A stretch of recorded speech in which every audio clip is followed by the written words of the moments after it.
적진으로 달려갈 로켓 바퀴가 시험 도중 방향을 틀어 카메라 바로 앞에서 쓰러졌습니다. 바퀴는 지름이 3m가 넘었고 양쪽 가장자리에 추진용 로켓이 줄지어 달려 있었습니다. 제2차 세계대전 영국 해군은 상륙 해변의 콘크리트 방벽을 부술 방법을 찾고 있었습니다. 계산으로는 폭약 1톤이 필요했는데 그 무게를 사람이 들고 뛸 수는 없었습니다. 두 바퀴 사이에 폭약통을 끼우고 로켓의 힘으로 혼자 달려가게 한다는 설계였습니다. 시험은 폭약 대신 모래로 무게만 맞췄습니다.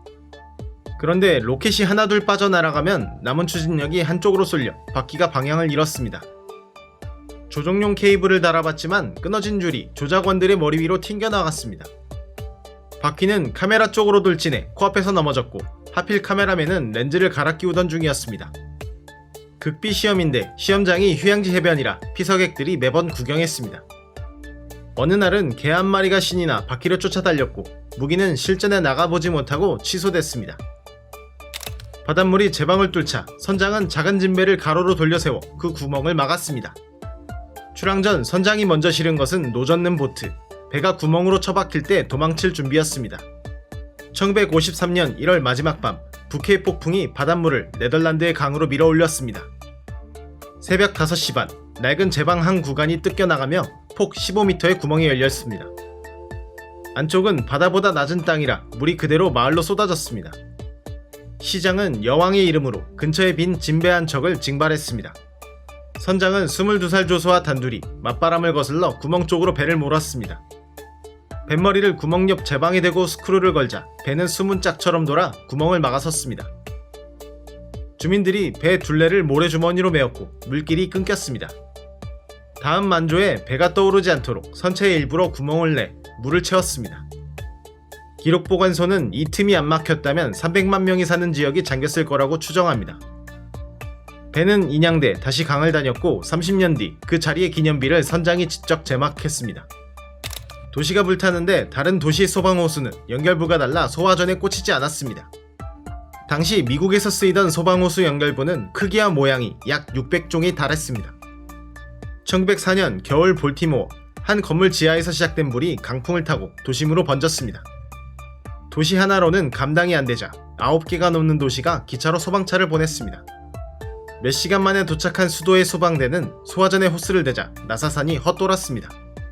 불은 30시간 동안 건물 1500채와 사업체 2500곳을 지웠습니다. 화재 무렵에 전국조사가 600종을 확인했고 이듬해 표준 연결 규격이 정해졌습니다. 정작 조사를 한 기관도 그해 자기 건물에 불이 나자 두 건물의 호수가 서로 맞지 않았습니다. 그래도 소화전은 바뀌지 않아 10년 뒤 전환한 도시는 8,000곳 중 300곳이 안 됐습니다. 1991년 오클랜드 산불에서도 표준호수가 소화전에 안 맞아 같은 실패가 반복됐습니다. 100년 뒤인 2004년에도 미국 대도시 48곳 중 표준 소화전을 갖춘 곳은 18곳 뿐이었습니다. 위작범은 반역 혐의를 벗으려고 감시를 받으며 가짜 베르메르를 한 점 더 그렸습니다. 그림은 나치 2인자의 손에 있었고 국보급 명화를 적에게 판 죄는 사형까지 갈 수 있었습니다.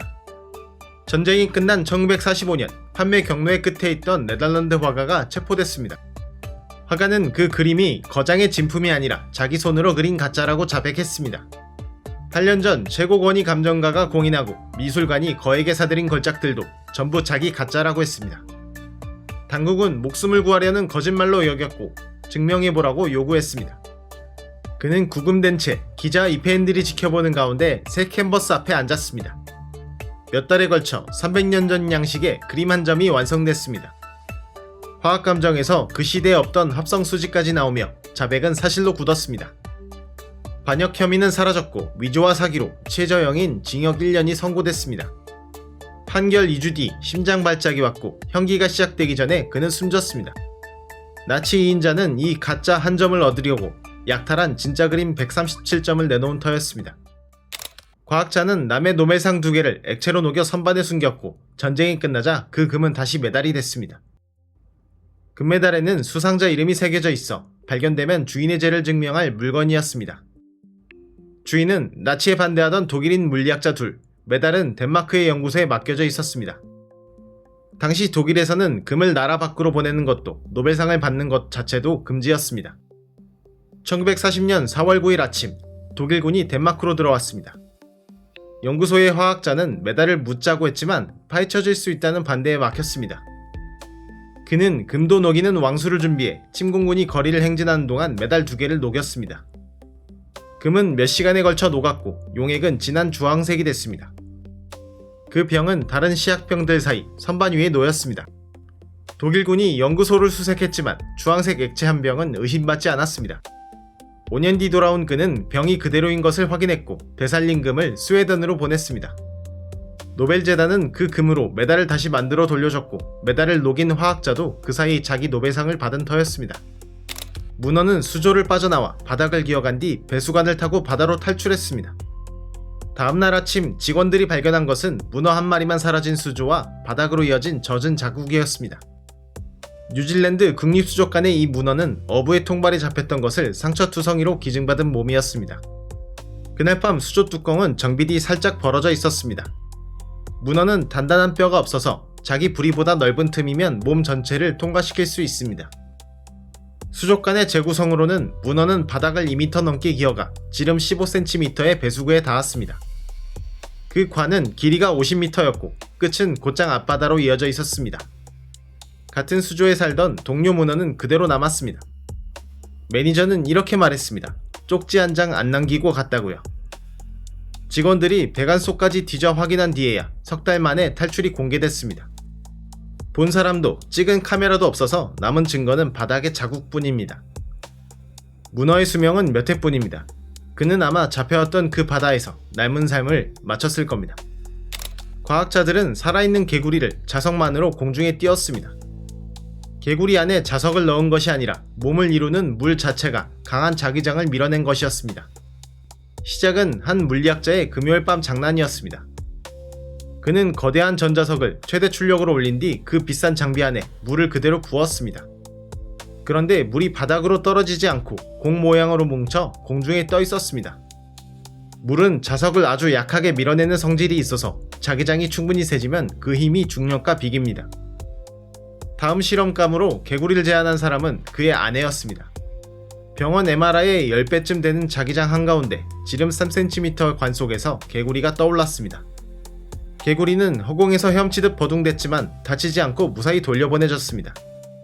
이 시연은 웃기지만 생각하게 만드는 연구해주는 이그노벨상을 받았습니다.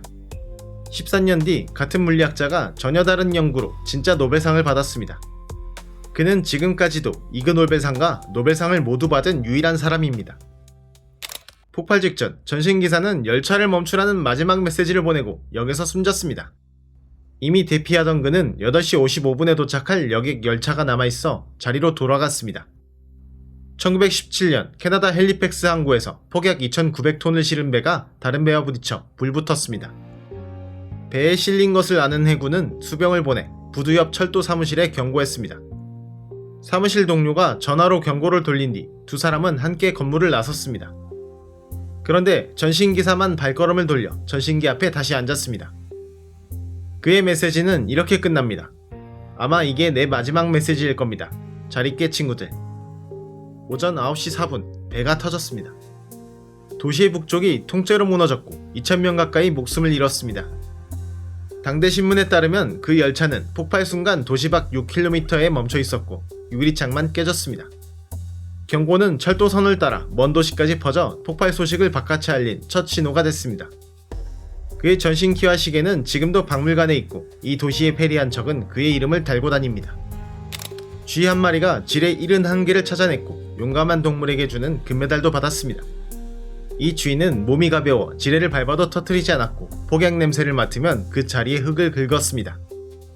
대인 지뢰는 보통 5kg이 넘는 압력이 터지는데 이 쥐는 1.2kg 남짓이었습니다. 이 아프리카 큰 쥐들은 어릴 때부터 폭약 냄새와 간식을 연결하는 훈련을 받습니다. 훈련을 마친 쥐는 수십 년 전 전쟁이 쥐레를 묻어둔 캄보디아로 갔습니다. 줄을 따라 냄새를 찾고 찾으면 긁어 알리고 제거는 사람 처리팀이 맡았습니다. 금속 탐지기는 땅속 고철마다 걸려 멈추지만 쥐는 폭약 냄새에만 반응합니다. 사람이면 나흘까지 걸리는 테니스장 넓이를 이 쥐는 30분에 끝냈습니다. 2020년 영국 동물단체가 금메달을 걸어줬습니다. 77년 역사상 쥐는 처음이었습니다. 메달을 받을 당시 39개, 은퇴할 때까지는 지뢰 71개와 불발탄 38개였습니다. 은퇴 이듬해 그는 8살로 조용히 숨졌습니다. 그가 일하던 도시에는 올해 그의 동상이 세워졌습니다. 하늘에서 돌이 떨어질 리 없다고 믿던 과학자들이 한 마을 일대에 돌 3,000개가 쏟아진 뒤 생각을 바꿨습니다. 돌은 10km 길이의 타원형 지역에 소나기처럼 흩어져 떨어졌습니다. 1803년 봄 프랑스, 맑은 대낮에 불덩이가 지나가고 천둥 같은 굉음이 울렸습니다. 13년 전에도 다른 마을이 같은 일을 겪고 주민 300명이 서명한 문서까지 보냈습니다. 학자들의 답은 조롱이었습니다. 마을 전체가 불가능한 이야기를 증언하다니 딱하다고요. 그런데 이번에는 목격자가 너무 많았고 돌도 3,000개가 넘는 것으로 기록됐습니다. 내무장관은 29살의 물리학자를 현장으로 보냈습니다. 그는 9일 동안 낙하 지점들을 지도에 옮겼고 그것이 최초의 운석 분포 지도가 됐습니다. 근처 광산과 공장을 다 뒤져도 이 검은 돌과 닮은 것은 없었습니다.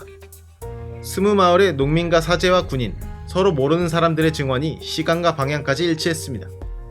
이후 과학계는 하늘에서 돌이 떨어진다는 것을 받아들였고 29살이 그린 그 지도는 지금도 남아있습니다.